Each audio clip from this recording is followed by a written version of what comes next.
Yo, guys. Changitsa. Yo, one, my name is DJ Sparks. That's in Amoka. And a brand new song, Burning Fire, man, Burning Fire. So now what we're a cappella. That's the interview title, and the interview, my one, trust me, it's just a one about Moka. The Jimbo, the question is about Moka. But for now, Trump could say the song, no one, Burning Fire. That is what we're Burning Fire. Gangster internet, and the cancer boys.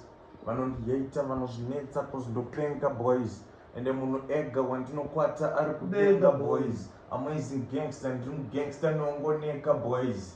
Ndakagadzira zita rekuti pese pandinosvika vanomira zvanga vachiita vonditarisisa zvinoita kunge pane munhu ari kuprofita. Ndizvo zvandinoita, the way yandozvitrita handisi kamunhu kekuedita. Vamwe vakuzviti majis cause vakujakwa nebreezy ndombovaradza kuti life isn't easy. Vakuzviti majis cause vakujakwa nebreezy ndombovaradza zvavari kuita zvizi. Big tune this one, guys. Ukaenda pa YouTube wanasearch ati Moka Makanika, ukaenda pa Facebook wanasearch Moka Makanika. This brand new tune repub. This brand new burning tune repub. Trust me. 4